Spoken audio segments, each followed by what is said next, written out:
안녕하십니까. 미디어 비평의 손석희입니다. 정치인을 선출하는 것은 국민이지만은 그 정치인을 키우는 것은 언론인이라는 말이 있습니다. 이 때문에 정치인은 언론을 이용하고 또 때에 따라서는 언론도 정치인을 이용을 합니다. 그렇다면 이러한 상관관계가 무너질 때 한국의 언론에서는 어떤 현상이 일어날까요? 오늘 뉴스 초점에서는 이 두 가지 경우, 즉 서로를 이용한 경우와 서로를 배척한 경우에 대해서 두 사람의 정치인을 예로 들어서 살펴보겠습니다. 이것은 어쩌면 한국적인 언론 상황을 나타내주는 최근의 대표적인 사례일지도 모르겠습니다. 지난 3월 29일자 각 신문에는 아주 흥미로운 사진이 실렸습니다. 그 전날 국회 보건복지위에 속해 있는 한나라당의 심재철 의원은 신문 보도 내용을 인용하면서 복지부 장관에게 질의를 했고, 각 신문들은 이런 사진을 실었던 것이죠. 심의원이 들고 있는 신문이 사진마다 다 다르고 또 각 신문은 제각각 심의원이 자신들의 신문을 인용한 것처럼 보도를 했습니다. 어떻게 된 걸까요? 사실인즉 심재철 의원은 각각 6개 신문을 들여보이면서 장관에게 질문하는 장면을 연출했고, 각 신문사의 기자는 자사의 신문을 들 때마다 플래시를 터뜨려서 이튿날 기사화한 것입니다. 이 사건은 정치인과 언론의 관계를 단적으로 보여준 한편의 코미디 같은 사건이었습니다. 유권자들에게 자신의 존재를 알려야 하는 정치인들로서는 어떻게든 언론의 관심을 끌기 위해서 애쓸 수밖에 없습니다. 그래서 심지어는 자신을 비판하는 기사라도 좋으니까 그저 신문에 이름 석자가 나오기만 하면 좋아한다는 말도 있습니다. 그래서일까요? 언론이 특정 정치인을 공격하고 싶을 때는 강도 높은 비판 기사를 계속 쓰는 것보다 아예 기사 대상에서 제외시키는 것이 훨씬 효과적일 수 있다는 얘기가 나옵니다. 언론에서 다뤄주지 않는 정치인, 결국 별 영향력이 없는 정치인이 되는 거 아니겠습니까? 최근에 민주당 노무현 상임고문과 일부 언론과의 사이에서 바로 이와 같은 논란이 일고 있습니다. 지난 5월 22일에 민주당의 노무현 상임고문은 정부와 노동자 사이의 중재를 위해서 대우차 부평 공장을 찾았습니다. 민주당 노무현 상임고문은 오늘 대우차 부평 공장에서 강연을 마친 노고문은 노조 사무실을 방문해 노조도 큰 틀에서 구조조정의 불가피성을 인정해야 한다고 말하던 도중 흥분한 노조원들로부터 계란 세례를 받았습니다. 흔히 있을 수 있는 일이죠. 노동자들이야 자기들도 감정 그렇게 격해질 수 있는 거 아니겠습니까? 여러 신문도 노고문이 대우차 사태의 중재자로 나선 것과 또 계란 세례를 받은 사실에 대해서 보도를 했습니다.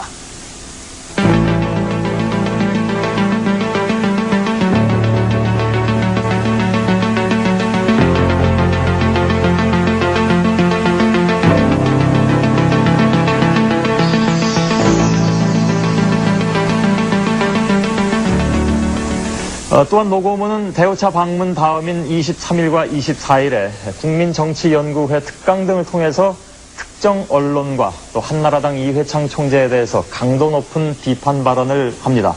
또 대선 출마 의사를 강하게 밝히기도 했습니다.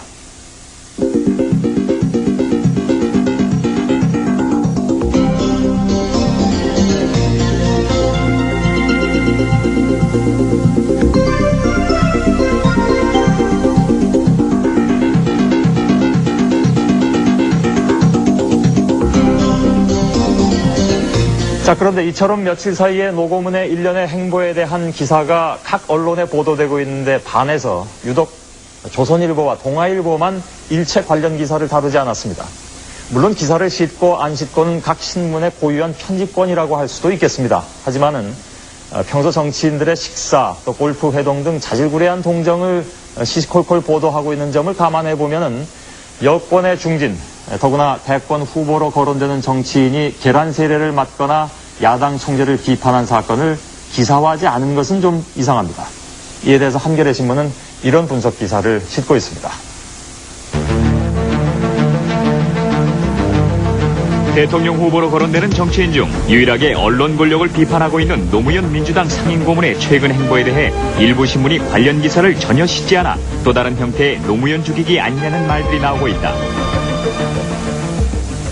물론 이런 의혹에 대해서 해당 신문은 부인하고 있다고 전합니다. 이에 대해 조선일보 쪽은 노고문의 발언이 다른 기사에 비해 비중이 낮다고 판단해 쉽지 않았다고 밝혔으며 동아일보도 초판에 관련 기사를 실었으나 후속판에서 빠졌다고만 밝혔다.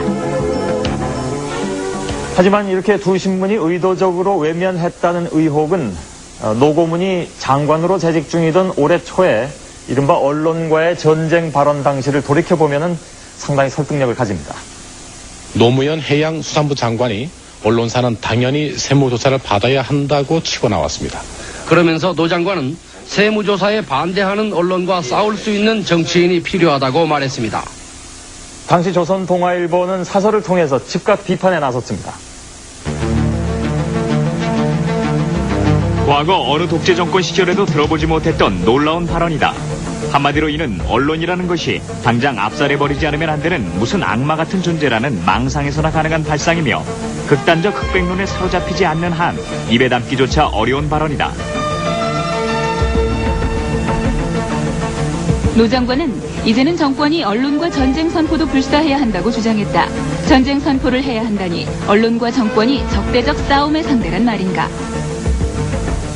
네, 이때만 해도 노고문에 대해서 정면으로 대응을 했었지만은 이후에는 노고문 관련 기사를 일체 다루지 않는 방식으로 선회했다는 것이죠.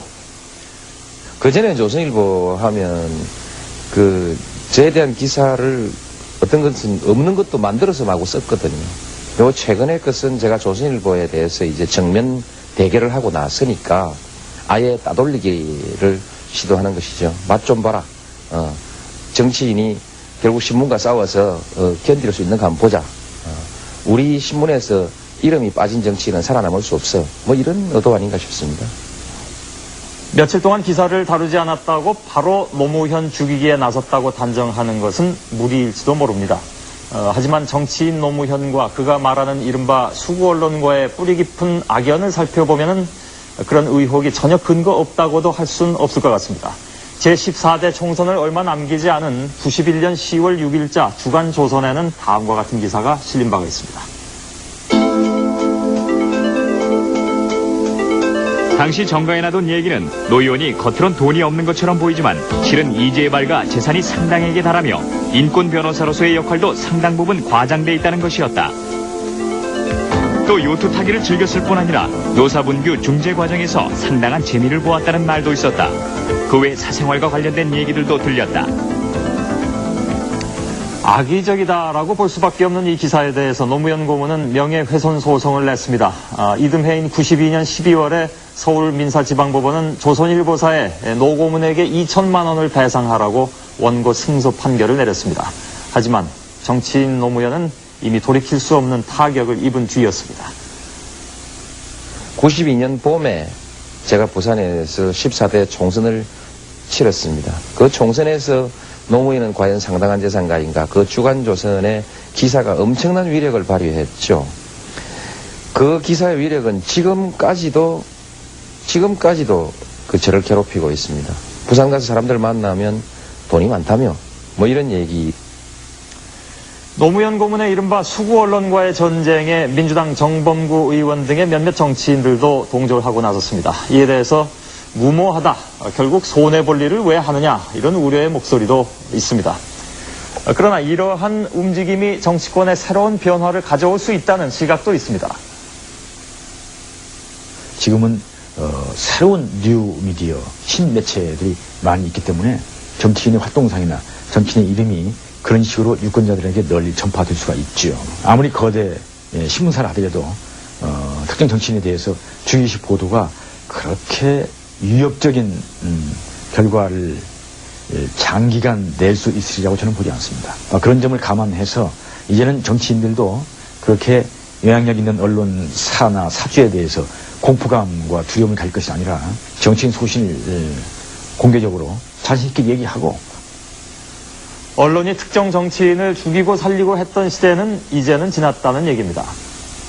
언론이 정치를 좌지우지할 수 있다는 시대착오적인 자만심을 버리고 객관적이고 공정한 잣대로만 기사의 가치를 판단할 때, 또 정치인 역시 더 이상 언론의 눈치나 살피는 행태를 버릴 때 비로소 우리 언론과 정치 문화의 한 단계 성숙한 모습을 기대할 수 있을 겁니다.